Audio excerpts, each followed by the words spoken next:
Vamos a dar comienzo con esta mesa redonda de nuestro Congreso de la Sociedad Española de Diabetes. El título de esta mesa redonda es Tecnología aplicada en diabetes. Yo me llamo Marga Jiménez, soy endocrinóloga, trabajo en la unidad de diabetes del Hospital Clínic de Barcelona y voy a ser la moderadora de esta sesión junto con mi compañera Ana María Calvo, que también está presente. Ella es enfermera, tiene el máster de bases en educación para la diabetes y trabaja en el Servicio de Endocrinología y Nutrición del Complejo Asistencial Universitario de Salamanca. Tenemos esta sesión que es de 1 hora y media de duración y tenemos 3 ponentes de altura con 3 temas muy interesantes. Haremos las preguntas y toda la discusión al final, conjunta, después de las 3 presentaciones. Os animamos a todos, por favor, a hacer preguntas a través del chat, que iremos recogiendo tanto Ana María como yo misma para poder dirigirlas en la última parte del debate. Entonces, yo creo que ya sin más preámbulos vamos a proceder a presentar al primer ponente. El primer ponente es el doctor Jesús Moreno Fernández, con quien tengo muchísima amistad y trabajo juntos en el grupo de tecnologías aplicadas a la diabetes. Él es endocrinólogo, trabaja desde hace un montón de años en una consulta especializada en diabetes en el Servicio de Endocrinología y Nutrición del Hospital Universitario de Ciudad Real. Es profesor de la Facultad de Medicina de Ciudad Real y además actualmente es el secretario del Grupo de Trabajo de Tecnologías Aplicadas a la Diabetes. Y él nos va a hacer esta primera presentación, a la cual lleva por título Monitorización de la glucosa en pacientes con diabetes mellitus. Así que adelante con la presentación de Jesús y vamos con ello. Buenas tardes. Quería agradeceros vuestra asistencia y al comité científico por encargarme de esta presentación sobre la monitorización de la glucosa en nuestros pacientes con diabetes mellitus. Este es mi conflicto de intereses y, bueno, pues por supuesto que vamos a hablar esta tarde sobre monitorización de la glucosa intersticial, pero también vamos a hacer un repaso sobre los diferentes sistemas que han evolucionado a lo largo de la historia para monitorizar la glucosa.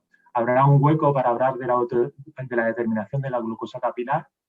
Veremos los diferentes dispositivos que hay para medir la glucosa intersticial y la evidencia científica más relevante al respecto. Tenemos que los dispositivos para monitorizar la glucosa han evolucionado francamente en los últimos tiempos, desde sistemas muy antiguos. Pero bueno, realmente lo bueno vino a partir del año 50 con la determinación de la glucosa en orina, trabajo de la doctora Murray. Esto en los años 60 quedó a un lado por la determinación de la glucosa capilar, que permitía medir hipoglucemia y cuantificar numéricamente los niveles de glucosa en nuestros pacientes. Y posteriormente, en los años 90, vinieron los sistemas, a finales de los 90, vinieron los sistemas de monitorización de la glucosa intersticial, primero los retrospectivos y después con el salto a los sistemas en tiempo real, diferentes sistemas que han ido apareciendo en los últimos años.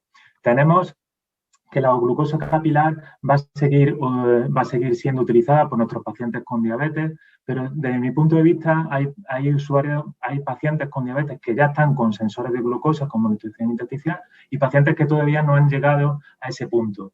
Estos pacientes que están con monitorización intersticial de la glucosa siguen utilizando su glucemia capilar básicamente pues, cuando tienen algún problema con ese dispositivo o bien porque su sistema de monitorización de la glucosa todavía no ha evolucionado a uno que no requiera calibración.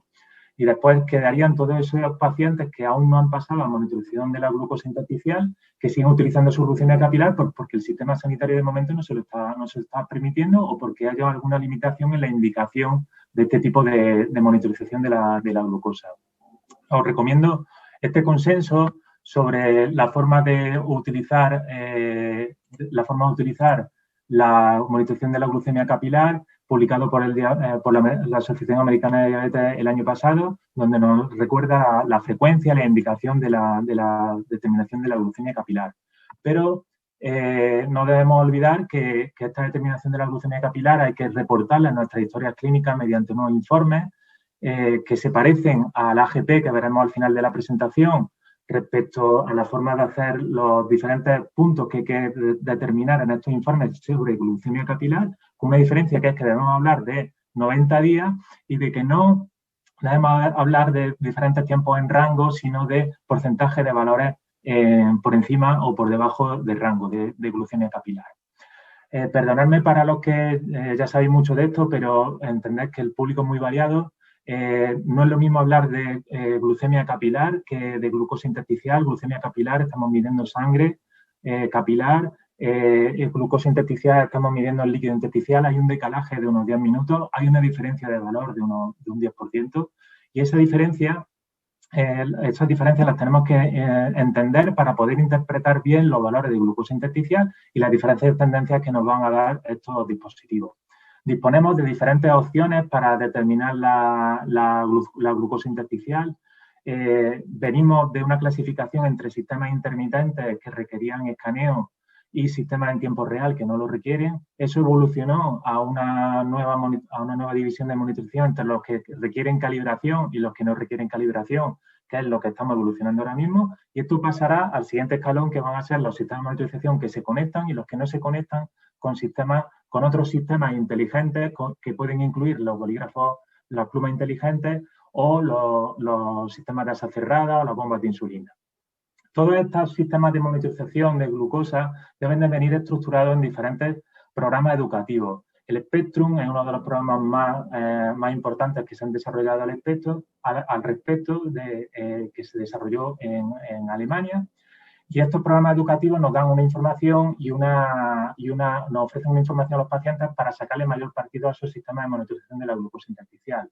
Hay dos grandes estudios al respecto. Uno fue el FLASH, que se realizó con este mismo dispositivo. Los pacientes iban a FLASH con o sin programa educativo y este estudio lo que nos vino a decir que los pacientes que van a programas educativos consiguen mejor control glucémico que los pacientes que no tienen este programa educativo de apoyo, y eso a expensas de que se modifica el comportamiento de estos pacientes porque interaccionan más con las flechas de tendencia, descargan más veces el lector en el ordenador, se manejan mejor con esta información y eso les permite mejorar el control glucémico.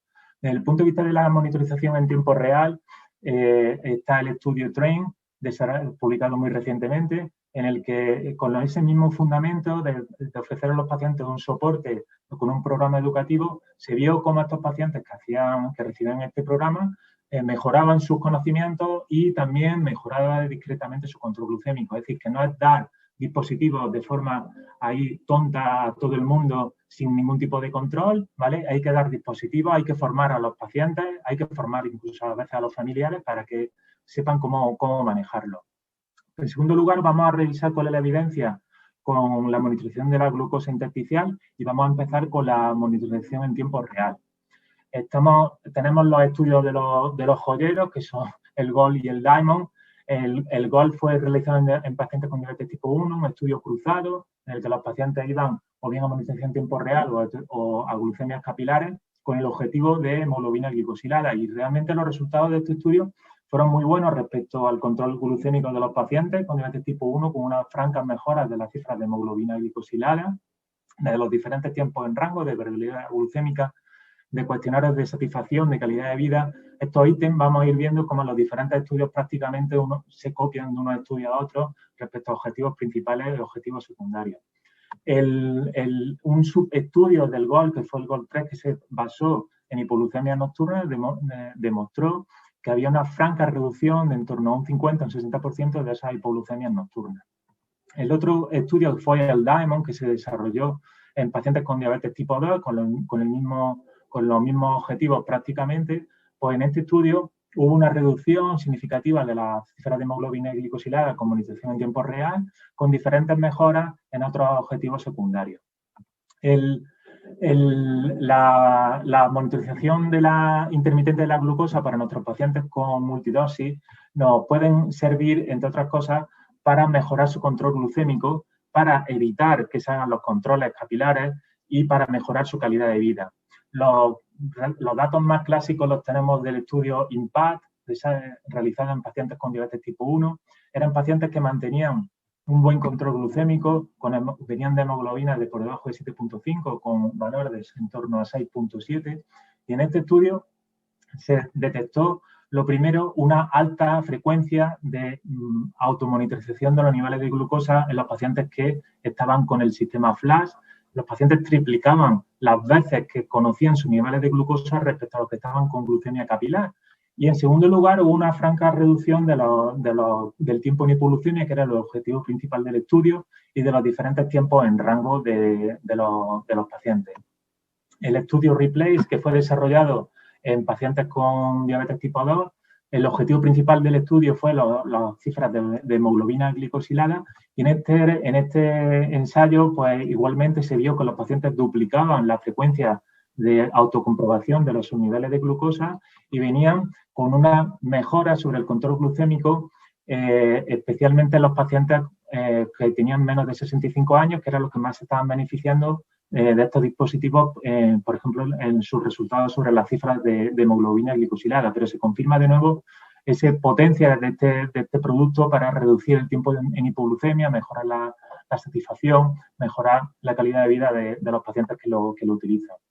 En esta guerra eterna entre la monitorización en tiempo real y la monitorización intermitente, vamos a tener, por lo tanto, información de estudios que nos dicen que ambas son buenas para reducir las cifras de hemoglobina glicosilada, mejorar los diferentes tiempos en rango, reducir la variabilidad glucémica, mejorar la calidad de vida, mejorar la satisfacción de los pacientes.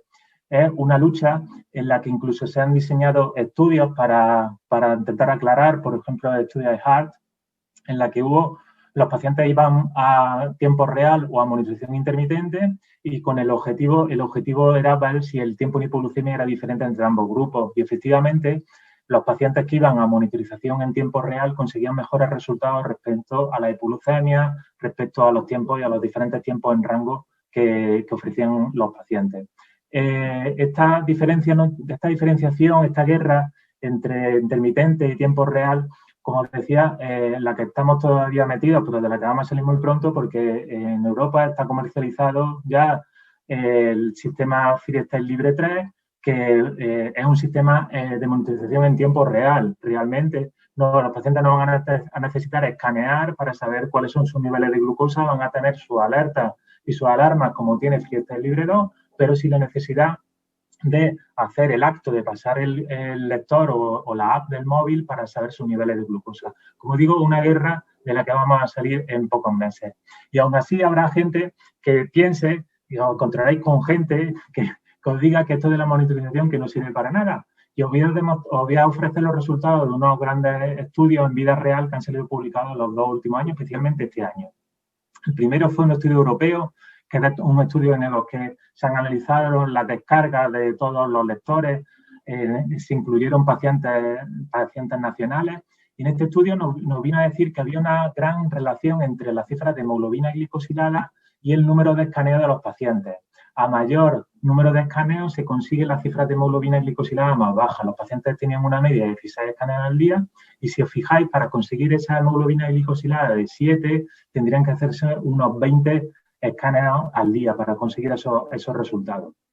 El siguiente estudio fue el estudio FUTURE, que se desarrolló en Bélgica, un estudio prospectivo. Los pacientes iban a un programa educativo, iban a empezar con FLA, eran solo pacientes con diabetes tipo 1, y el objetivo principal fue la calidad de vida de esos pacientes.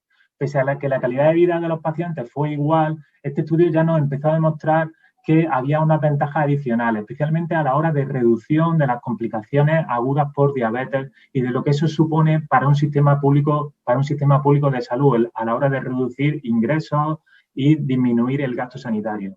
Este estudio FUTURE nos dio también los mismos datos o datos parecidos sobre la frecuencia de escaneo y los niveles de hemoglobina glicosilada que obtenían los pacientes, y, como decía, nos dieron unos resultados adicionales muy interesantes que otros estudios posteriores que os voy a enseñar ahora mismo nos han confirmado.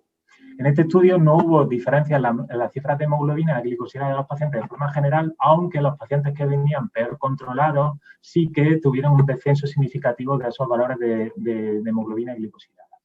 El segundo estudio en vida real que os enseño es el ABCD.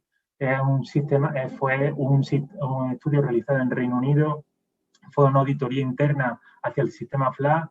Los pacientes aquí en Reino Unido van a un programa educativo, no iban todos los pacientes del estudio al programa educativo, y se hace un seguimiento de 7 meses y medio. Y en este estudio sí que se detectó esa reducción de la hemoglobina glicosilada que nos habían dado los ensayos clínicos, y además esos otros endpoints que se habían valorado, que eran los ingresos, pues francamente hubo una gran mejora y un ahorro en costes para el sistema sanitario. Más recientemente se han publicado los resultados del estudio RELIEF, que es un estudio en vida real, fijaros, con 74.000 pacientes con diferentes tipos de diabetes, tratados con diferentes terapias intensivas, incluso con antidiabéticos orales, y se le hace un seguimiento antes de empezar con FLAG y después de empezar con FLAG. Los resultados de este estudio nos dicen que la reducción de complicaciones agudas relacionadas con la diabetes se reduce prácticamente a la mitad cuando los pacientes empiezan a utilizar este dispositivo FLAG. Y da igual que sea paciente con diabetes tipo 1 o pacientes con diabetes tipo 2, ambos se van a beneficiar de este ahorro en el número de complicaciones. Finalmente, os pongo los datos aplastantes del estudio sueco, del Registro Nacional Sueco, fijaros, con las cifras de 62.000 pacientes con diabetes tipo 1 que van a FLAG, ¿vale? En un grupo de 14.300 frente a otros que van a hacer de grupo control, que van a determinación de glucemia capilar y con un seguimiento de 2 años, con el objetivo principal de hemoglobina glicosilada y hipoglucemia grave. En este estudio se detecta una reducción significativa de las cifras de hemoglobina glicosilada de 0,11% a favor de los pacientes que han ido a FLAG y un 21% de reducción del número de la frecuencia de hipoglucemia grave. Además, los pacientes que están peor controlados, y en esto se parece a la información que he ofrecido previamente, los pacientes que peor están controlados son los que van a obtener los mejores resultados en hemoglobina glicosilada. Así que sabemos, según todo esto, que nuestra monitorización es útil para nuestros pacientes. Hay gente que nos puede decir, bueno, pero es que vemos muchas cosas, tenemos mucha información. Yo he llegado a oír a gente decir que desearían que esto no hubiese ocurrido, que esto de la monitorización no hubiese llegado porque nos consume mucho tiempo, pero yo creo que simplemente hay que ofrecer una alternativa lógica, es decir, tenemos que poner unas normas de cómo tenemos que hacer la lectura de estos dispositivos que nos ahorren tiempo y que nos permitan poder asimilar toda esa cantidad de datos que estamos recibiendo, porque desde luego el sistema es clínicamente efectivo. Por este lado, pues Bergenstein propuso ya hace unos pocos de años este AGP con unos ítems primarios y secundarios con 5 puntos 5 puntos a completar, con los que deberíamos de obtener toda la información sobre la monitorización de esos pacientes. Esta propuesta fue actualizada por Batelino con el consenso internacional del tiempo en rango, en el que tendríamos que tener estos puntos, ¿vale? Para poder hacer un buen informe de AGP. La mayoría de los puntos están relacionados con los diferentes tiempos en rango, en los que, según la enfermedad que tengan nuestros pacientes, si diabetes tipo 1, diabetes tipo 2 o diabetes gestacional, pues tendríamos que tener unos objetivos diferentes del tiempo en rango para esos pacientes en específico. Finalmente, yo concluyo con estos mensajes que, desde mi punto de vista, es hacia lo que está pasando ahora mismo y hacia lo que nos vamos a encontrar a muy corto plazo, es que la monitorización de la glucosa intersticial es el presente y será el futuro de toda lo que ha sido glucemia capilar hasta ahora, que por supuesto que esto hay que ofrecérselo a los pacientes dentro de programas educativos específicos, que como veníamos haciéndolo con la glucemia capilar, que la monitorización de la glucosa intersticial ha demostrado fehacientemente ser eficaz para mejorar el control glucémico, que incluye reducciones de hemoglobina glicosilada, mejora de los tiempos en rango, reducción de la variabilidad glucémica, mejora de la satisfacción, mejora de la calidad de vida, y que esta división que hemos mantenido, esta guerra que ha habido entre monitorización intermitente y monitorización en tiempo real, tienen los días contados, si no, a lo mejor los meses, por las novedades que vamos a tener en nuestro país a muy corto plazo. Muchísimas gracias y quedo para el turno de preguntas a continuación. Muchas gracias, doctor Moreno, por su excelente ponencia. A continuación voy a presentar al siguiente ponente, el doctor Jorge Bundía, catedrático de Universidad del Instituto Universitario de Automática e Informática Industrial de la Universidad Politécnica de Valencia e investigador principal en CiberDen. Adelante con la presentación. Hola, buenas tardes. Soy Jorge Bondía, catedrático del Instituto AI2 en la Universidad Politécnica de Valencia y también IP del Ciberdem. En primer lugar, agradecer a la SED la invitación a esta ponencia y voy a hablar sobre la tecnología de LASA cerrada. Estos son mis conflictos de intereses. He sido ponente remunerado por alguna industria. Y aquí tenéis el índice de mi ponencia. En primer lugar, creo que es importante señalar la diferencia que hay entre la tecnología actual, que se clasificaría, excepto evidentemente el Pancake artificial híbrido, como tecnología de ASA abierta, versus el Pancake artificial híbrido y los sucesivos sistemas que van a venir, que los clasificamos como ASA cerrada. Son términos de la ingeniería de control que creo que es importante distinguirlos. Luego voy a pasar a hablar sobre la tecnología actual, la problemática que hay y cómo se está abordando en los sistemas híbridos y la investigación actual que se está haciendo que dará lugar a los sistemas de siguiente generación, enfatizando aquellos aspectos de cara a reducir la intervención del paciente. Finalizaré con algunas conclusiones. Bien, como he comentado, hablar de pancas artificiales es hablar de ingeniería de control. Ingeniería de control aplicada a la diabetes y lo que se está haciendo, los sistemas que están apareciendo, son estrategias que se han aplicado en la industria durante mucho tiempo, ¿no? Lo que pasa es que aplicado a un problema mucho más complejo como es el control de la glucosa en una persona con diabetes tipo 1. Entonces, cuando hablamos de esta tecnología, aparecen una serie de términos del ámbito de la ingeniería que yo creo que como médicos uno se tiene que acostumbrar a oír y a entender de qué estamos hablando los ingenieros, ¿no? Términos como asa abierta, asa cerrada, algoritmos de control, realimentación versus peralimentación, perturbaciones, incertidumbre, son términos que voy a emplear en esta ponencia tratando de clarificar su significado. Empezamos distinguiendo lo que es el asa abierta del asa cerrada, o como decimos los ingenieros, lazo abierto versus lazo cerrado. Y si pensamos cómo se trata ahora un paciente con terapia MDI o con terapia en bomba de insulina, realmente estamos usando en cierta medida un modelo del paciente. Estamos tratando de invertir el comportamiento del paciente cuando damos cierta infusión de insulina. Esto se ve reflejado en esta figura donde, por simplificar, pues estamos asumiendo simplemente pues que para cierta infusión basal pues llegamos a cierta glucosa en plasma.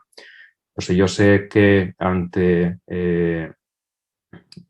para llegar a 100 miligramos de litro yo debo hacer esta infusión de insulina, pues realmente si lo que quiero es llegar a ese objetivo de glucemia, pues simplemente lo que debo hacer es invertir, ¿no? Si por cada unidad llego a 110, pues si yo quiero llegar a 100, pues invierto y ya está.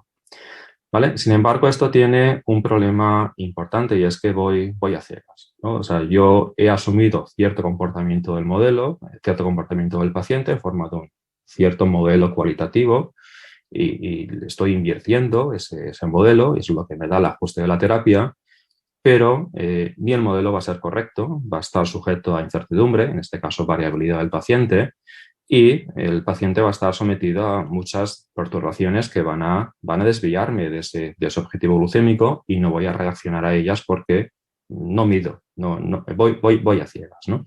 Y esto es lo que se hace actualmente, ¿no? Entonces, si pensamos en el problema de control de glucemia, es un problema altamente complejo. Tenemos mucha variabilidad entre pacientes, con lo cual requiere personalización de terapias. Tenemos alta variabilidad también dentro de un mismo paciente y eso dificulta obtener buenos modelos, sean cualitativos o sean matemáticos, del paciente. Y tenemos un gran número de perturbaciones, hablando de ingestas que no podemos medir y hablando de ejercicio que sí que podemos medir, pero tiene un efecto muy, muy complejo en función de su tipo, de duración, intensidad, etcétera, etcétera. Y esto impone importantes limitaciones a cualquier terapia de asa abierta. Bien, el lazo cerrado o el asa cerrada el concepto es muy sencillo, no vayas a ciegas. Mide el efecto de aquello que has hecho y corrige. ¿Vale? Entonces llegamos a lo que es una realimentación.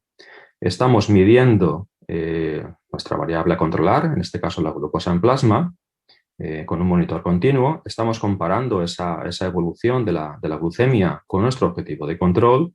Eso nos da una desviación o un error y estamos corrigiendo de forma continua, en este caso cada 5 minutos, para poder acercarnos lo más posible de la forma deseada a ese objetivo glucémico. Esta realimentación de la información es realmente un cambio de paradigma y debemos tener claro que el salto tecnológico que se hace o que se ha hecho con el páncreas artificial es enorme, ¿vale? Hay que pensar diferente cuando tenemos enfrente a un sistema donde se realimenta la información a un sistema en asa abierta. Bien, lo que hemos hecho ha sido simplemente añadir la capacidad para corregir de forma automática desviaciones del objetivo glucémico. Y esto se ve ilustrado en esta figura, que son datos de un estudio que hicimos en Valencia y Barcelona de control postprandial con un sistema en experimentación, donde en azul se ve la terapia en lazo abierto, donde bueno, pues hay infusiones constantes a tramos, tratando de compensar en cierta forma pues la variabilidad o ritmos circadianos del paciente, versus el páncreas artificial, que lo que hace es cada 5 minutos ir cambiando la infusión de insulina basal, en función de las mediciones que vamos teniendo del monitor, ¿vale? El resultado es pues, una curva postprandial con un sistema de asa cerrada pues mucho mejor que con un sistema de asa abierta. Pero debemos tener también claro que a pesar de esta realimentación podemos mejorar, esto es evidente, pero el problema de control sigue siendo realmente complejo. Seguimos teniendo alta variabilidad interpaciente, con lo cual incluso un páncreas artificial debe personalizarse. Seguimos teniendo alta variabilidad intrapaciente y esto sigue dificultando la obtención de modelos matemáticos de comportamiento de los pacientes. Un sistema de páncreas artificial basado en modelo se va a enfrentar a esta dificultad y muchos de los sistemas en desarrollo son basados en modelo. Y hay un aspecto fundamental y es que tenemos de forma coloquial solamente un brazo para actuar, ¿no? Tenemos solamente insulina para actuar. Y la insulina es lenta debido a la absorción subcutánea y esto dificulta compensar de forma correcta perturbaciones como comidas o ejercicio que actúan rápidamente. Y tenemos solamente una dirección de acción. La insulina baja glucemia, pero no sube. Como mucho puedo apagar bomba, pero esto me limita, está muy limitado, a no ser que el paciente pues, tome hidratos de rescate o vayamos a sistemas biohormonales donde añadimos ese segundo brazo que es la infusión de glucagón. El ingeniero se enfrenta a un problema de este estilo, donde tenemos que un paciente realmente es como muchos pacientes a controlar, depende del momento, vamos a tener un comportamiento diferente. Tenemos perturbaciones como ingestas, ejercicio, que actúan rápidamente, no medibles o de difícil predicción porque tenemos modelos que no son muy precisos. Tenemos una acción de la insulina que está retrasada debido al proceso de absorción subcutánea y tenemos una medición también con ciertas inexactitudes debido a retrasos de transporte entre intersticio y plasma y aunque la tecnología ha mejorado mucho, pues sigue estando afectada la exactitud, por ejemplo, en eventos como ejercicio, ¿no? Entonces, bueno, no es fácil el sistema de páncreas artificial. A pesar de ello, se ha avanzado mucho, tenemos ya sistemas en el mercado y serán los primeros sistemas, la tecnología va a evolucionar y hay mucho campo en el que evolucionar. Bien, hablando ya del páncreas artificial híbrido, ha sido un área muy intensa en investigación desde el año 2006, en el que la JDRF en Estados Unidos pues, impulsó el Consorcio Internacional en Páncreas Artificial, uniendo grupos en Estados Unidos y en Europa. También ha sido un área muy activa en la industria, que se ha nutrido de resultados de la academia en su mayoría.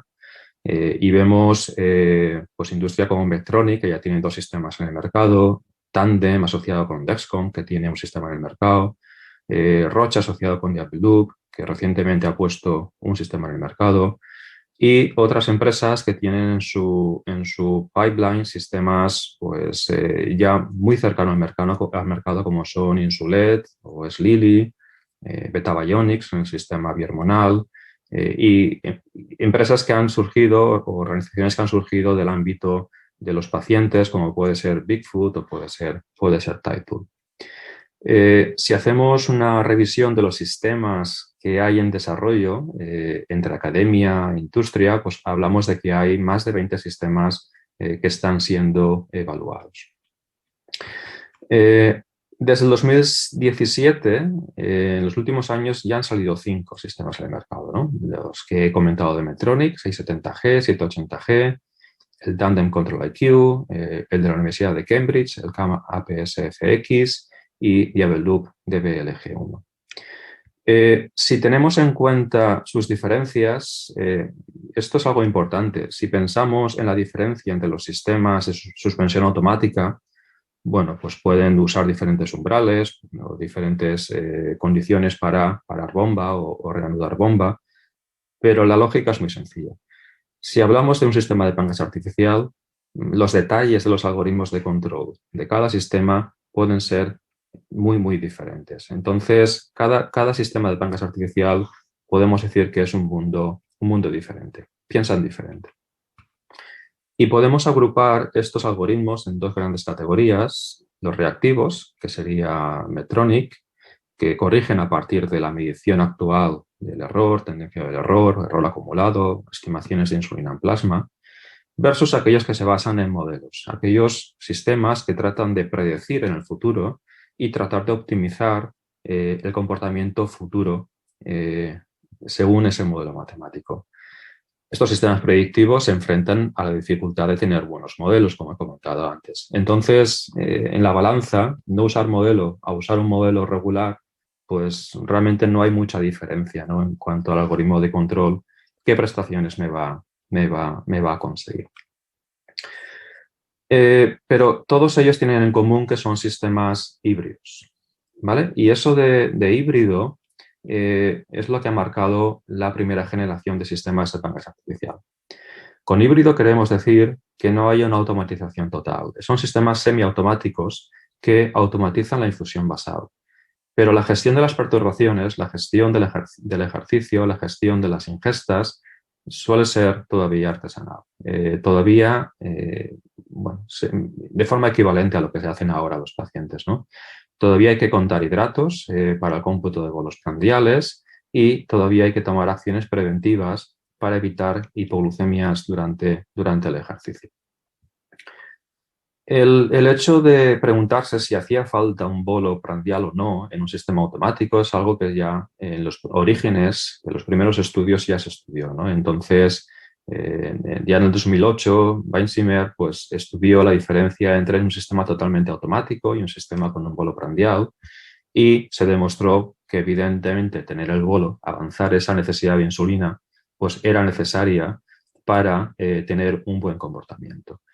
Y esto se ha ido demostrando de forma sucesiva en todos los estudios hospitalarios que se han hecho, donde aquellos sistemas que no han anunciado la ingesta, los sistemas totalmente automáticos, han tenido siempre peores prestaciones que aquellos sistemas donde sí que se ha suministrado un bolo prandial. Desde el punto de vista de control, la necesidad está clara, porque si yo quiero compensar bien una perturbación, me tengo que anticipar. Y si yo me tengo que anticipar al efecto, debo de medir. Y medir una ingesta y aplicar una corrección debido a la medición de esa ingesta es algo que técnicamente no es posible. Yo no puedo medir el evento de comer o yo no puedo medir la aparición de la glucosa debida a la ingesta. Entonces, ¿qué opción tenemos? Pues la única opción es que el paciente me lo diga. Que el paciente me indique que va a comer, que va a haber un evento de ingesta, me indique la cantidad que va a comer y como respuesta tengamos una acción de prealimentación que se añade a la acción de realimentación de mi controlador, que es dar un bolo prandial. Y si hablamos del ejercicio, pues la filosofía es igual. Si yo quiero mitigar hipoglucemias, me tengo que anticipar, tengo que medir el ejercicio. Y en este caso medirlo sí que es viable, porque tenemos wearables, ¿no? que miden, hay que saber qué medir, si el ritmo cardíaco, si la temperatura de la piel o el gasto energético, hay que saber qué medir. Pero aquí nos preguntamos si realmente es útil tener esa medida. Y es interesante el estudio que hizo Zaharieva en 2017, donde se vio el efecto de suspender la bomba en el momento de iniciar el ejercicio, porque es lo más agresivo que yo voy a poder hacer si consigo medir de forma perfecta el inicio de ese ejercicio, sin intervención del paciente, sin anticipación. Y lo que se vio es que dependiendo del tipo de ejercicio podemos tener deltas glucémicos que pueden llegar a estar en torno a 60 miligramos de decilitro, con lo cual o empiezo alto o la hipoglucemia es inevitable en un sistema unihormonal. Entonces, hay muchas limitaciones en los sistemas unihormonales que pues, han llevado a esta primera generación a requerir la intervención del paciente. El tema es cómo podemos evitar esa intervención o cómo podemos mitigar o reducir esa intervención. Y esto es lo que va a dar lugar a las siguientes generaciones de sistemas de pancreas artificial. Hablando de comidas, pues yo podría decir, cuenta de forma cualitativa, dime que vas a comer más de lo normal, o simplemente dime qué vas a comer ahora, no me digas cuánto, dime cuándo, o simplemente no me digas nada y que el sistema sea quien detecte automáticamente la ingesta. Esta opción es, desde el punto de vista de ingeniería, la más difícil, evidentemente, pero también la que nos va a llevar a los sistemas de más interés, que son aquellos en los que se puede evitar el contagio de hidratos sin ningún tipo de intervención del paciente. Y aquí hay un tema importante y es que un sistema de detección automática de ingestas debe de detectar suficientemente rápido, porque si detecto muy lento ya no tiene sentido que actúe, y debe de hacerlo equivocándose poco. Debe de hacerlo con pocos falsos positivos. Y si hay falsos positivos, al menos que sean situaciones donde la actuación que voy a tomar sea de poco riesgo. Entonces, y aquí hay un balance que encontrar, porque seguridad implica detectar más tarde. Y detectar más tarde significa no estar a tiempo ya para corregir, ¿vale? Se ha trabajado mucho en sistemas de detección de ingestas y los tiempos de detección oscilan entre 30 a 40 minutos. Y eso es una limitación que hay que superar. En nuestro caso, nuestro sistema, pues teníamos una detección de en torno a 30 minutos en estudios de simulación con un falso positivo cada 10 días, con lo cual se considera que es un buen balance. No basta con detectar, hay que también saber cómo corregir y aquí hay que definir algoritmos de generación de trenes de bolos a partir del sistema de detección y hay que tener claro una cosa. Hay un límite de prestaciones y es que un sistema híbrido con un contagio perfecto de hidratos es insuperable. Podemos aspirar como mucho a igualar, si es viable, a igualar un sistema híbrido donde se cometen errores en la estimación de hidratos, que es la situación actual de los pacientes. Pero ese es el sistema, esa es la limitación de la prestación. No podemos mejorar, ni siquiera igualar, a un sistema híbrido donde el paciente está bien educado y sabe contar de forma perfecta los hidratos. Yo creo que eso es un mensaje importante que hay que transmitir. Otra opción, desde el punto de vista farmacológico, es hacer el problema más fácil. Ralentiza la absorción de la ingesta o hace más rápida la acción de la insulina. Y en el primer caso, la pralimtida, la infusión simultánea de insulina pralimtida está dando resultados, yo creo que prometedores. Igual la solución es una combinación de solución algorítmica y solución farmacológica. Y aquí vemos resultados de un estudio reciente del grupo de Canadá, de Ahmad Haidar, donde se ve una reducción significativa del postprandial suministrando una coformulación a un ratio fijo entre insulina pralimpida versus dar simplemente insulina, donde el tiempo en rango superó el 74%, que es una medida estándar de los sistemas híbridos, a el 84%. Hablando de ejercicio, podemos reducir la intervención, simplemente me refiero a la anticipación, sugiriendo la recomendación de hidratos o sugiriendo la toma de hidratos para evitar la hipoglucemia de forma automática, o bien con los sistemas bihormonales.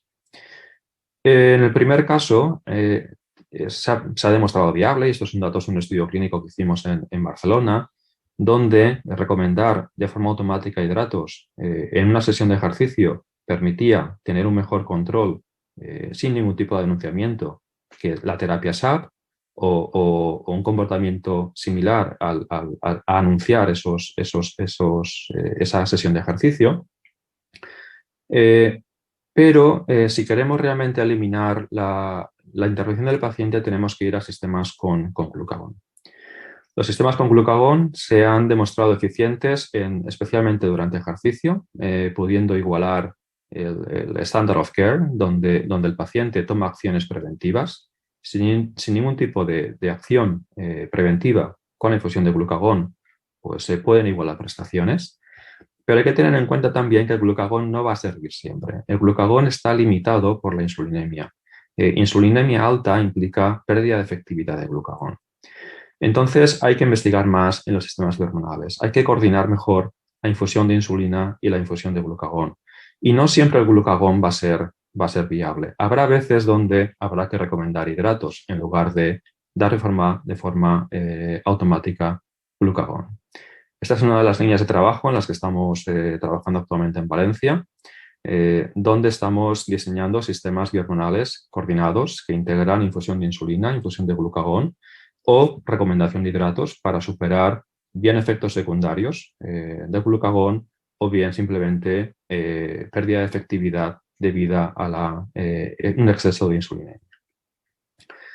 Bien, se ha demostrado en estudios in silico que podemos conseguir la misma acción con glucagón o con rescates, esto es importante, porque el esfuerzo de control debe ser el necesario, ni menos ni más, y entonces este tipo de estrategias, la coordinación es esencial. Bien, y termino con algunas conclusiones. Hemos dado un salto tecnológico importante. Hay que empezar a pensar diferente cuando tenemos enfrente un sistema de páncreas artificial. La complejidad es enorme, o sea, tenemos multitud de combinaciones posibles de sistemas de páncreas artificial en función de el tipo de infusión que usan, si usan una hormona, si usan dos, glucagón, pralimitida, el tipo de objetivo de control, el tipo de algoritmo de control, PID, predictivo, el tipo de modelo que emplean, basado en datos, fisiológico, adaptativo. ¿Vale? Las combinaciones son enormes, que dan lugar a sistemas totalmente diferentes. Los sistemas híbridos son únicamente una primera generación. Tenemos mucho margen de mejora y se está investigando y saldrán sistemas mucho mejores en el futuro. Son imperfectos, pero son útiles. Mejoran la terapia actual. Y el esfuerzo actual va a ser reducir la intervención del paciente. Y eso, evidentemente, tiene un coste y es complejidad. Complejidad algorítmica, pero también complejidad farmacológica. Seguramente hará falta ir más allá de la insulina. Y no hay que olvidar también que los pacientes tienen diferentes expectativas de los sistemas, tienen hay diferentes perfiles de usuarios y cualquier sistema debe tener en cuenta esos diferentes perfiles. Son sistemas que deben ser flexibles en cuanto a la interacción con el paciente y eso es algo que no es un añadido, es algo que hay que tener en cuenta desde el minuto 1 del diseño de cualquier algoritmo de control. Bien, con esto terminamos la sesión y estaré encantado de responder cualquier duda. Bien, muchas gracias. Bueno, pues muchas gracias, doctor Bondía, por su ponencia tan enriquecedora. A continuación voy a presentar al siguiente ponente, que es el doctor José Miguel Borrachero. Es médico de atención primaria de Murcia, formador en sistemas SISTI y medición continua. y, como él se define, amante en sistemas y en tecnologías aplicadas y a la diabetes y miembro del movimiento Do It Yourself.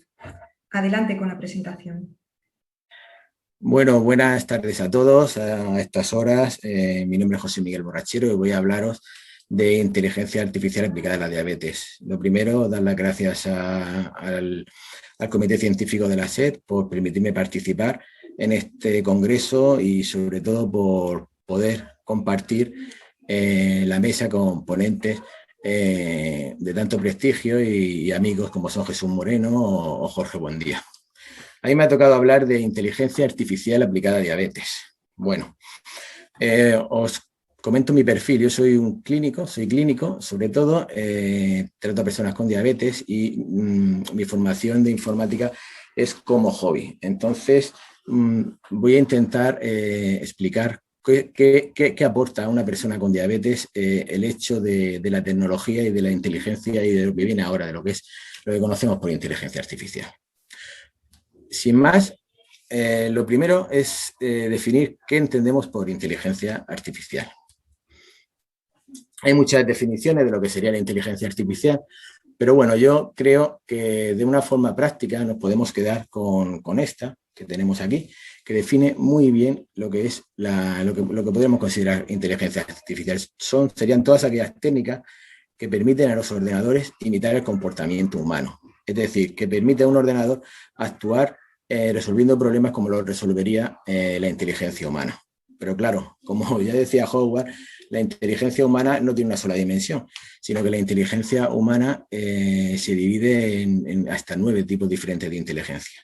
Por lo tanto, para que un sistema, un software, un algoritmo pueda hacer o resolver problemas que resolvería de forma normal la inteligencia humana, pues necesita tener multitud de herramientas, multitud de soluciones, no solo una. Y por lo tanto, dentro del término de inteligencia artificial, tenemos soluciones como puedan ser de aprendizaje automático, de sistemas neuronales complejos y muchas otras, como podéis ver en esta diapositiva. Es decir, muchas soluciones basadas en la informática, en la programación, que no es el objetivo de la práctica de hoy. El objetivo es ver cómo todo esto nos puede ayudar a las personas con diabetes y a los profesionales que tratamos a las personas con diabetes en el día a día y cómo se va a ir implantando si ya no está implantado en nuestras consultas.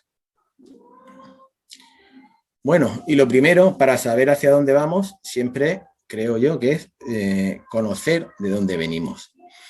¿Y qué mejor manera que conocer de dónde venimos que hablaros de la historia real de una persona de unos 46, 47 años que debutó con diabetes cuando tenía 3, 4 años. Estamos hablando de 1980. Mirad cómo se trataba la diabetes antes. En los años 80, que es hace poco, aunque parezca el siglo pasado, es hace poco, esta persona con diabetes se pinchaba con jeringuilla, no existían bolígrafos de insulina.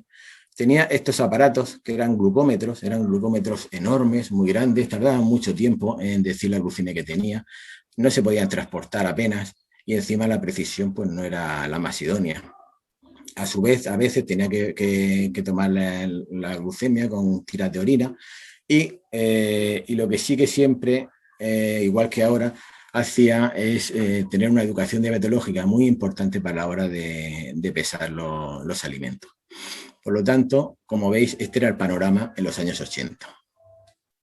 Conforme evolucionó, pasaron los años, pasó la adolescencia, etcétera, hubieron cambios y empezaron a aparecer alguna insulina que no existía antes, empezaron a aparecer bolígrafos de insulina que no habían, pero fue en el año 2000 cuando Antonio decidió pasar a un sistema de infusión continua de insulina, una bomba de insulina. Él empezó con la 507C de Medtronic, era la que actualmente junto con Animas las que más se ponían, y deciros que esta era una bomba de insulina que lo único que hacía era permitir tener unos sistemas, una dosis basal y unos bolos que tenías tú que programar. Aquí no existía la posibilidad no había calculador de bolos, no existía ratio de insulina, no existía la posibilidad de poner sensibilidad de insulina, etcétera. Todo lo hacías tú, pues según el método de ensayo de error y según la educación diabetológica que tenías. Poco a poco todo esto fue evolucionando, empezaron a aparecer calculadores de bolos, empezaron a aparecer aplicaciones, pero el gran cambio que en Antonio fue cuando en 2008 decidió ponerse un sistema de medición continua de glucemia.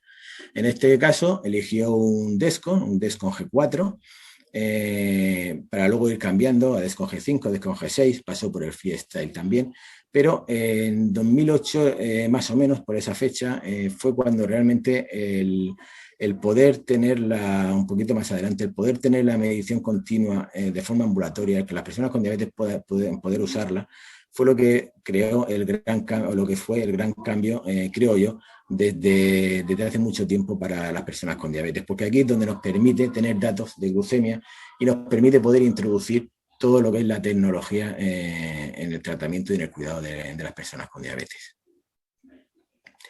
Fue alrededor del año 2015 cuando decide el siguiente cambio. Hasta ahora tenía una bomba de insulina, tenía un medidor continuo, las dos cosas iban por separado, y un montón de aplicaciones que usaba, de las cuales pues, le pasaba como a la gran parte de personas que viven con diabetes, que tienen muchas aplicaciones pero usan muy poquitas, ¿vale? Bueno, pues fue en el 2015 cuando dio el siguiente paso y ya se puso una bomba de insulina que permitía integrar el medidor continuo, es decir, que interaccionaba con el medidor continuo. Aquí ya tenía la bomba de insulina algoritmos ya un poquito más complejos que las anteriores, donde sí que permitía la parada predictiva en hipoglucemia. Antonio es una persona muy inquieta y por lo tanto lo siguiente que decidió fue ponerse ese mismo año, a final de año, un sistema do it yourself.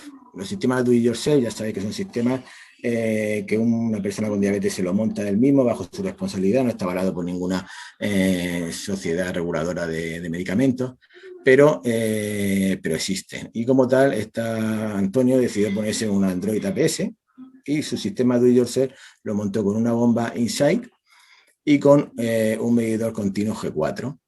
Se puso un Android APS. De esta manera, él lo que conseguía era la autogestión por parte de una aplicación móvil de la liberación de insulina tanto en hipo como en hiperglucemia, cosa que lo que existía hasta ese momento no le permitía.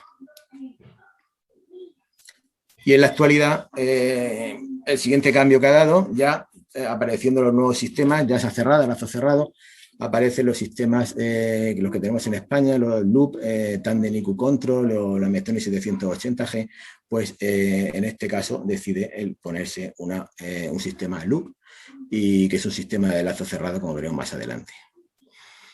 Bien, hasta aquí la historia de Antonio. Como podéis ver todos, la gran revolución que aparece a nivel tecnológico en Antonio, yo creo que en general en las personas con diabetes, aparece más o menos sobre esta fecha, sobre los 2010 o así. Y en el último año ya ha hecho 3 cambios. Ha hecho de una bomba de insulina que le permite la parada predictiva, ha pasado a un sistema de lazo cerrado que le permite la autogestión, a otro sistema aún más avanzado de lazo cerrado ya comercializado, como es Loop, y todo lo que venga por ahora por adelante. Es decir, en los últimos años ha habido una revolución en la tecnología aplicada a la diabetes que en la vida real también, no solamente en los estudios, sino que en la vida real también ha sucedido. Una vez que he puesto el antecedente, es un poquito lo que podría ser cualquier persona con diabetes, su evolución de 1980 hasta ahora, una persona con diabetes que le haya gustado, que haya estado implicada en tecnología. Vamos a ver dónde estamos, qué herramientas tenemos. Para eso, una descripción muy rápida por los medidores continuos, las bombas de insulina, las plumas y las aplicaciones móviles. Unas pinceladas solamente. Medidores continuos, ya sé que todo esto lo habéis visto en la charla anterior, igual que los sistemas de lazo cerrado, pero bueno, yo si tengo que hablar de inteligencia artificial tengo que explicar un poquito la importancia de esto. ¿Por qué? Porque sin datos no hay tecnología. Sin datos buenos no hay tecnología. Si no hay tecnología y si no hay datos, no podremos aplicar la mejor tecnología, el mejor algoritmo de inteligencia artificial que tengamos. Por lo tanto, necesitamos datos precisos. Y este es el gran avance que ha habido en la medicina. El poder tener la posibilidad de tener datos de medición continua cada vez más precisos y cada vez acercarse más al tiempo real, con algoritmos de interpretación de estos datos cada vez mejores, con un MARD cada vez más cercano al de la glucemia capilar. En la evolución, los medidores continuos, pues Descon ha apostado por el Descon G7, Medtronic por Synergy y el Free por el Freestyle Libre 3, que al final parece ser que va a ser también un medidor continuo de glucemia. Respecto a lo que sería la bomba de insulina, solamente este cuadro donde vemos las diferentes etapas en la evolución de cómo han ido evolucionando las bombas de insulina hasta el momento actual. Todas estas bombas de insulina las podemos tener en el mercado, todas no están en el mercado español, algunas no, pero sí en el mercado europeo más cercano. Entonces tenemos las etapas de evolución, lo podríamos dividir en 5 etapas de evolución de bombas de insulina. Primero, de sistemas, perdón, no de bombas de insulina, sino de sistemas integrados, bomba de insulina, medidor continuo. Como veis, en una primera etapa tendríamos lo que sería la parada en hipoglucemia, una segunda etapa que sería parada antes de hipoglucemia. Luego tendríamos una tercera etapa donde lo que hace estos algoritmos es que ajustan la insulina basal según está más alto o más bajo. Una cuarta etapa de evolución en estos algoritmos, en estos sistemas, sería, además de producir el ajuste en la insulina basal, el producir bolos de corrección. Y ya una última etapa en detectar comidas y administrar bolos según lo que el algoritmo les vaya indicando. Aquí he tenido diferentes modelos, de los cuales cabe destacar quizá como en etapa 2 tendríamos la Tandem IQ basal o la Medtronic 640, que son de las más usadas, son aún bastante usadas en España. Tenemos como en la etapa 3 la Medtronic 670 y 770 y la Tidepool Loop, que es una versión de Loop del sistema de lazo cerrado que en España aún no está aprobado, pero que estará en breve aprobado. En etapa 4, donde ya ponen por los correctores, pues tenemos todos estos. Tenemos la Tandem IQ Control de Aveloop, tenemos la Unipop 5 con el algoritmo Horizon, la Medtronic 670 y solución Do It Yourself Loop. ¿Vale? Y ya en una etapa un poquito más avanzada, diríamos la última etapa de evolución de estos sistemas de lazo cerrado, pues tendríamos esta bomba de insulina, que sería la última de Medtronic, la 780G, la cual ya permite detección de comida sin avisar y poner bolos según interpreta el algoritmo que ha comido algo que no lo ha dicho, que no lo ha avisado. Tendríamos el Beta Bionics con iLet. Me ha parecido interesante ponerlo porque, aunque aún no lo tenemos, Beta Bionics con iLet va a salir ya, sobre todo en Estados Unidos, con insulina solo.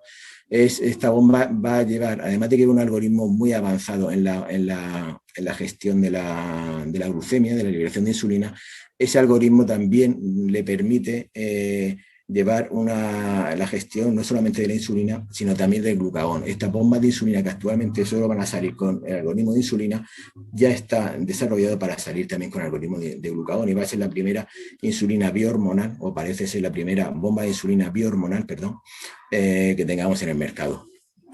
Las soluciones Do It Yourself, Android APS y OpenAPS, pues también las tendremos en esta etapa 5. Como veis, una evolución en los algoritmos y el tener tanto no significa que una Medtronic 780G sea mejor que una Tandem IQ basal o que una Medtronic 640G. Significa que tenemos muchas posibilidades, tenemos más abanico de posibilidades para indicar a la persona con diabetes aquel sistema que más le convenga y en el momento que se encuentra actualmente. Es decir, a una persona con diabetes, en un momento determinado, le puede venir mejor tener un sistema Tandem IQ basal solamente y más adelante ponerse un sistema de Aveloop, que está en una etapa ya 4, donde le pone también bolos correctores. Todo eso deberíamos de tenerlo integrado y deberíamos de tener familiarizado cómo funcionan estos algoritmos para poder indicar el que mejor le venga a nuestra persona con diabetes que tengamos enfrente. Pero claro, la mayor parte de personas con diabetes no van a estar tratadas con bombas de insulina, sino que van a estar tratadas con plumas de insulina. Y aquí llega una siguiente revolución en lo que son poder aportarnos datos para que mediante esas aplicaciones cada vez más complejas, donde le introduzcamos cada vez algoritmos más complejos, nos va a permitir la gestión mejor de insulina. Estos datos son los datos que provengan de bolígrafos inteligentes o SmartPen. Hay dos tipos dentro de las plumas inteligentes que se le llama. Uno, lo que son las plumas propiamente dichas, y lo otro, lo que serían los capuchones, que son capuchones que se les pone a las diferentes plumas de insulina y le permite por vía Bluetooth captar toda la información de la insulina, cuántas unidades se ha puesto, cuándo se la ha puesto, etcétera. Aquí la tecnología, esto de la evolución de cómo son las SmartPen, pero que realmente la evolución no viene en el bolígrafo en sí, sino que la evolución viene en los softwares que van a controlar las aplicaciones que vamos a tener para controlar estos datos que va a proporcionar la pluma de insulina junto con la medición continua. Desde un estadiaje 4 que permite el cálculo de bolos hasta un estadiaje 5 que ya te permite muchas más cosas e integrar muchos más datos. Aquí tenéis una tabla que, bueno, quien la quiera o me la puede pedir, está a su disposición de cuáles son las plumas de insulina más que hay en el mercado, en qué mercado están cada una. Aquí en España actualmente no tenemos ninguna, pero en breve vamos a tener 2 casas comerciales que las van a distribuir. Y lo que sí que tenemos en España es un capuchón, que es el capuchón llamado Isuploc, que a día de hoy te permite algo muy interesante, que lo he traído aquí porque he creído importante ponerlo en toda esta charla que estamos hablando de inteligencia artificial, ¿vale? Que es el Insuplot. Es una plataforma de telemedicina que tienen donde, fijaros, como aquí en la primera fase, en la de los datos, cogen datos de casi todo. Cogen datos de Apple Watch, cogen datos de comida, tienen datos del bolígrafo, lógicamente con su capuchón, datos de medición continua, y todo ello lo integran en una aplicación. En una aplicación que en tiempo real van a tener un sistema de telemedicina que le va a dar los datos a los cuidadores, a las unidades de diabetes. Esto a su vez puede responderle todo ello en tiempo real y vamos a poder ir introduciendo una serie de algoritmos de gestión de todos estos datos, algunos de ellos con inteligencia artificial que actualmente no están, ¿vale? Pero vamos a va a poder permitir meter todos estos algoritmos para facilitar la gestión tanto a la persona que usa plumas de insulina como a nosotros, los que somos los galantes, los profesionales que nos encargamos del cuidado de su diabetes. Estos sistemas, lo ideal es que se integren en historias clínicas, en ello están, y sé que algunas plataformas de estas ya lo pueden hacer. Bueno, esto es otra pluma inteligente con un algoritmo ya que está en Estados Unidos, el InPen. Es un Smart Pen que ya la aplicación te dice cuántas unidades tienes que ponerle, cuándo tienes que poner bola de insulina como bolo corrector, o tiene un calculador de bolos también para ponerlo. Como veis, cada vez algoritmos más complejos que facilitan la vida de la persona que tiene diabetes. Y comentaros 3 aplicaciones móviles solamente. Las aplicaciones móviles en todo esto de la inteligencia artificial van encaminadas sobre todo a predecir la glucemia. Y tenemos 3 que yo creo que merecen la pena. La primera, Diabit, que es una aplicación que sobre todo está indicado para diabetes tipo 1. Y como veis, coge datos de Dexcom, de Night Scout, y veis cómo esta propia aplicación lo que tiene de diferente con el resto, además de que te permite una estimación de la glucemia en los próximos minutos, te da los cálculos habituales que te dice todo, tiene un algoritmo que te dice, que te va diciendo dónde va fallando, dónde se van produciendo los aumentos, los incrementos y qué cosas puedes hacer para mejorarlo.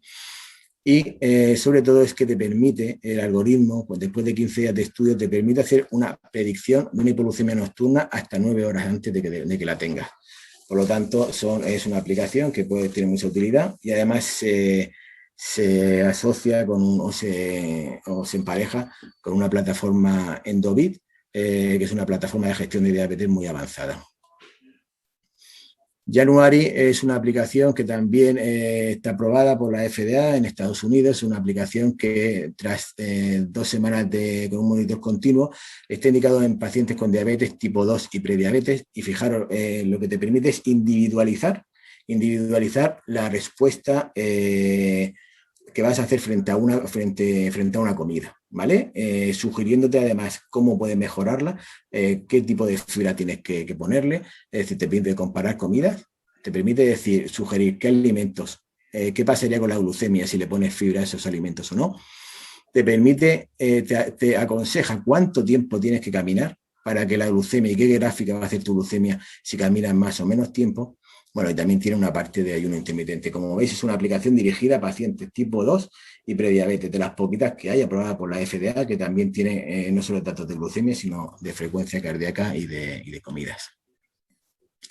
Ya por último, Queen. Ya por último, la aplicación de Queen. Bueno, aquí es una aplicación que realmente lo que hace es, tras 3 semanas de estudio, pues te va a decir un poquito, te va a ir a indicar qué insulina te tienes que poner cuando lo necesitas, según lo que vayas a comer, en qué momento determinado debes de ponerte la insulina, si antes de comer, 15 minutos antes, 2 horas antes, media hora antes, según la evolución de la glucemia que predice su algoritmo inteligente. Además tiene una parte de inteligencia, de que le han metido un algoritmo de inteligencia artificial que te permite, haciendo una foto a los alimentos, clasificarlo en un determinado alimento, y si tú lo aceptas, ya viene el valor energético, el valor de hidratos de carbono que tiene y el índice glucémico de esa comida. Por lo tanto, te facilita mucho a la hora de esa toma de decisiones por una persona con diabetes. Y soy consciente por el tiempo que me encantaría seguir hablando y seguir diciendo más sistemas, más aplicaciones, más web de gestión de datos, que no he dicho ninguna, aquí tenéis un montón. Vamos a tener datos de frecuencia cardíaca, vamos a tener datos de marcadores, de biomarcadores, vamos a tener un montón de datos, datos de glucemia, que se van a interpretar de muchas maneras. Hay web y aplicaciones que ya lo hacen, pero al final una persona con diabetes no quiere tener tropocientas aplicaciones. Una persona con diabetes lo que necesita es que todas estas aplicaciones estén integradas y facilitarle la toma de decisiones. Y es aquí donde la inteligencia artificial va a funcionar bien. Entonces, si hacemos una búsqueda en PubMed, podemos encontrar cómo la mayor parte de los artículos de inteligencia artificial los tenemos publicados en los últimos 3 años. Y son artículos que vienen a decir un poquito todo lo que hemos visto hasta ahora de lo que tenemos, ¿vale? Son artículos que hablan de estrategias para controlar la glucemia, de predicción de glucemia y de detección de efectos de glucémicos adversos. Estos 3 epígrafes son la mayoría de los artículos que encontramos hablando en esta revisión de inteligencia artificial aplicada a la diabetes. Luego hay artículos que hablan de calculadores de bolos, otros de riesgo de estratificar a los pacientes y cómo es la importancia que tienen, lo debemos de hacer poquito a poco. O sea, que lo debemos de estratificar cada vez en estratos más pequeños, más personalizados. Luego hay otra serie de artículos que hablan de detección de comidas, como aplicaciones como GoCard te permite hacer una fotografía y por inteligencia artificial clasificar un alimento y saber qué cantidad aproximada de carga glucémica, de índice glucémico tiene. Como mediante pulseras o mediante dispositivos que te permiten medir la frecuencia cardíaca, otra serie de parámetros, podemos saber qué tipo de ejercicio está haciendo, y según el ejercicio pues hay algoritmos que nos van a permitir la autogestión de la insulina del sistema de páncreas artificial.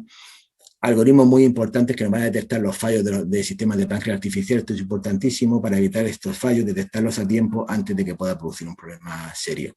Y luego muchos proyectos de estilo de vida y en apoyo de vida, donde la inteligencia artificial va a permitir la gestión de esta cantidad de datos. Realmente lo que la inteligencia artificial hace es gestionar toda esta cantidad de datos que vamos a tener e intentar buscar soluciones pensando cómo lo haría la inteligencia humana. La inteligencia artificial te permite muchas otras cosas. Aquí tenéis un montón de artículos de retinopatía diabética, en nefropatía. Se va a aplicar en detección de evolución de posible nefropatía, de posible retinopatía diabética. Lo tenéis en un montón en obesidad, hay estudios en obesidad, hay estudios en neuropatía diabética, etc. Como veis, la inteligencia artificial, poquito a poco, estos algoritmos cada vez van a permitir conocer más de estas complicaciones de la diabetes, pero también facilitarnos su tratamiento.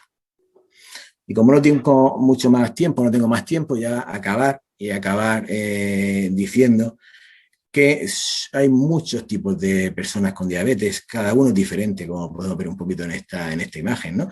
Cada persona es distinta. Tenemos más de 5,3 millones de personas con diabetes tipo 2, de los cuales muchos son tipo 1 y muchos gestacionales también. Pero a mí lo que realmente me interesa como persona con diabetes, o una persona con diabetes, es mi diabetes. Cuando vosotros oigáis hablar a una persona con diabetes de diabetes, siempre hablará de su diabetes. Y entonces todos estos sistemas de inteligencia artificial lo que va a permitir es adaptar toda la tecnología, o por lo menos así lo creo yo, a la individualización de la persona con diabetes. Todas estas decisiones que nosotros hemos tenido que tomar, decisiones cada minuto, cada segundo del día, durante todos los días del año, al final va a haber una máquina que nos va a permitir tomarla, pero no solo eso, sino que además va a individualizar ese tratamiento con diabetes. Yo creo que llegado a este punto, los profesionales sanitarios es un reto el de ver cómo vamos a poder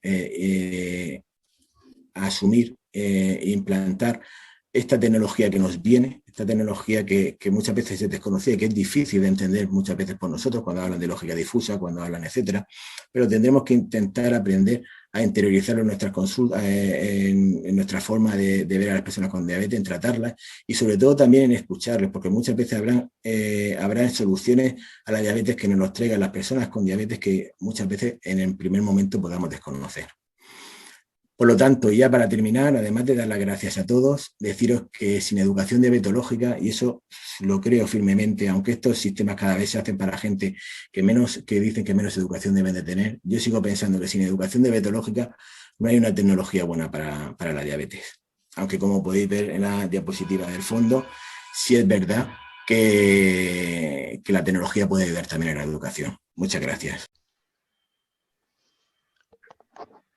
Muy bien, muchas gracias a todos los ponentes. Yo pienso que han sido 3 charlas de altísimo nivel.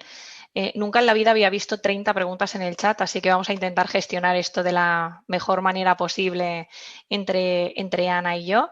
Entonces, vamos a intentar alternando preguntas a cada uno de vosotros. Empiezo por el doctor Moreno. Jesús, ahí va una para ti. Preguntan en el chat, ¿tenéis experiencia en implementación de los sistemas de monitorización continua o de monitorización flash desde el momento del debut?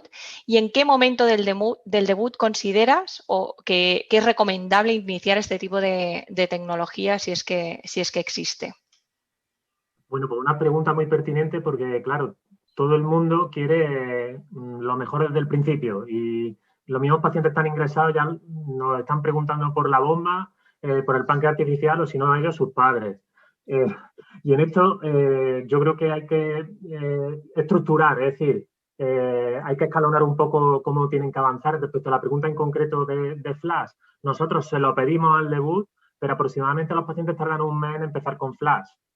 Por el tema de la burocracia de nuestra Castilla-La Mancha, que lleva este gap temporal. A mí me gustaría que fuese un poco antes, claro, yo creo que a partir de un día o 2 días que la gente sepa lo que son glucemias capilares, se podrían incluso empezar con la monitorización en la primera semana del debut, simplemente como sustituto de la glucemia capilar, que es la indicación aprobada en diabetes tipo 1.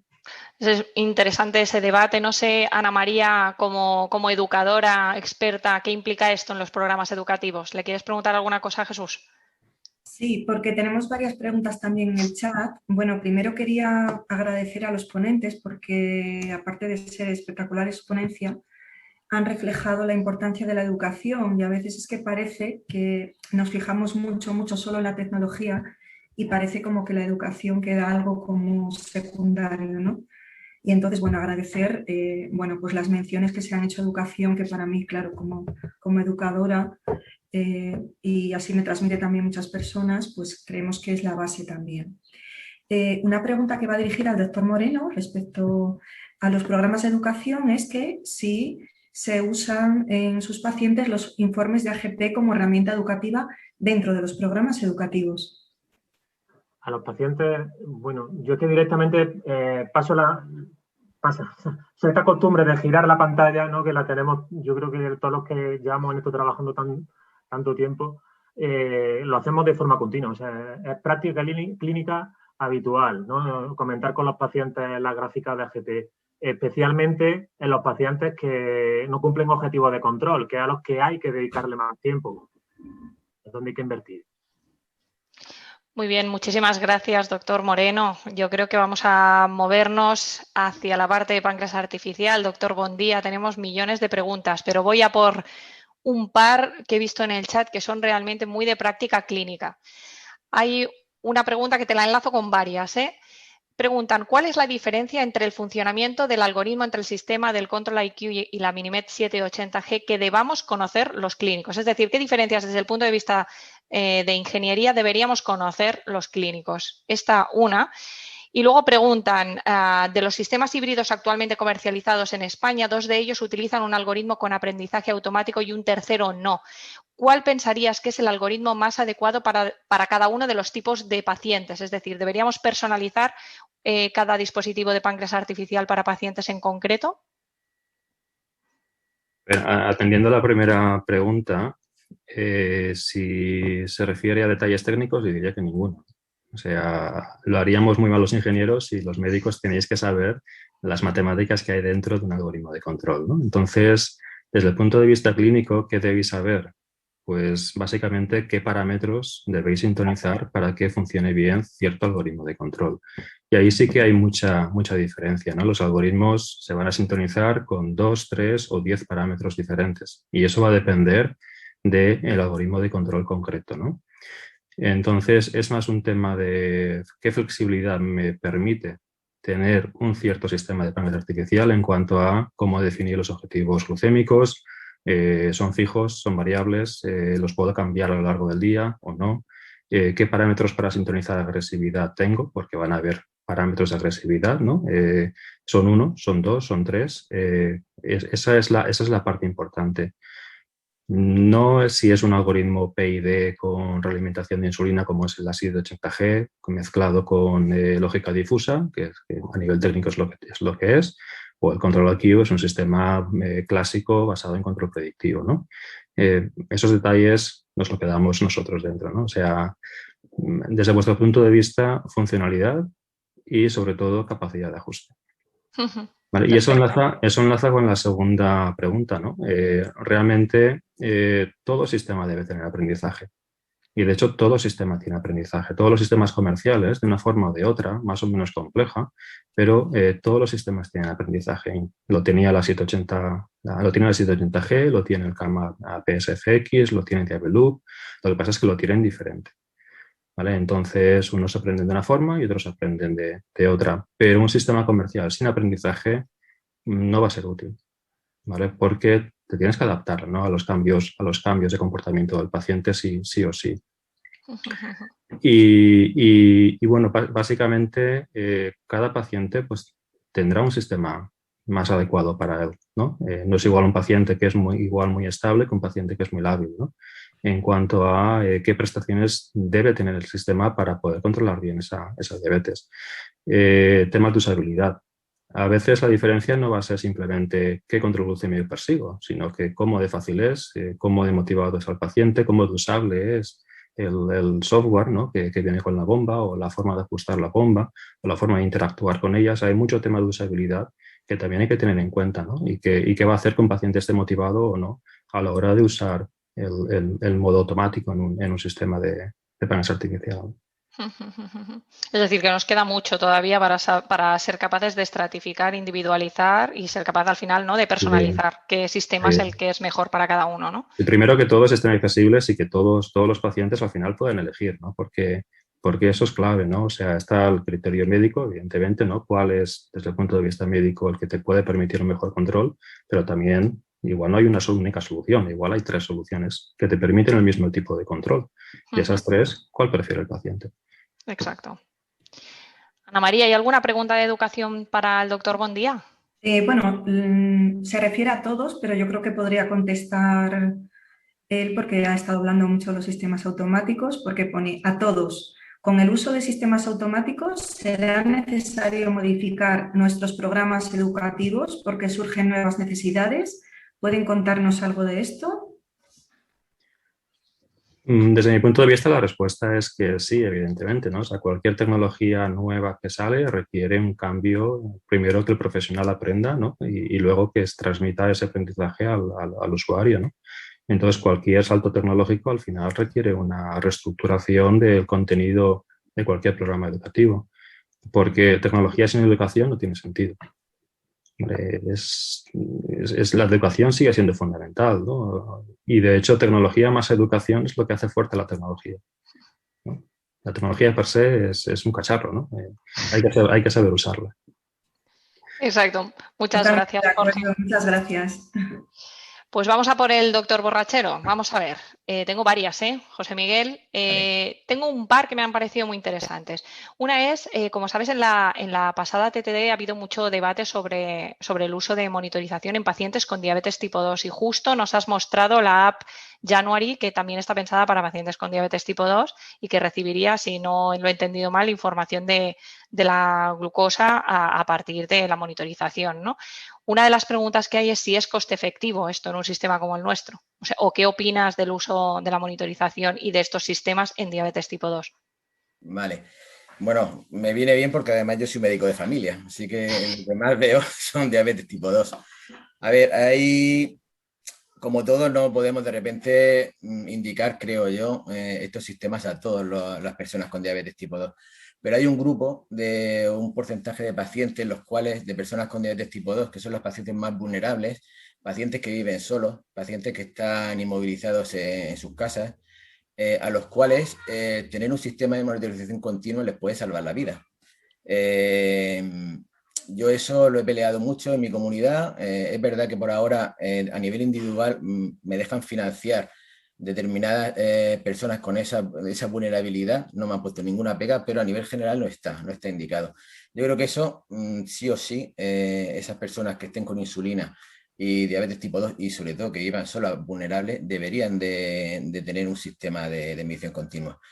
Luego, la diabetes tipo 2, como sabéis, cada vez la terapia bolo-basal está viniéndose un poquito atrás con los GLP-1, etcétera, y los nuevos fármacos que hay. Entonces están solamente con insulina basal, pero sí que tiene su campo y eso habría que estudiarlo, habría que definir muy bien a qué tipo de personas estaría indicado, porque el sistema primero tiene, creo yo, que poder llegar a todos los tipo 1. Y una vez que llega a todos los tipo 1, pues habrá que buscar a esos tipo 2 que pudieran ser, quitando los vulnerables, que pudieran tener beneficiarse más. Y ahí es cuando me empezaría a ser un poquito coste efectivo.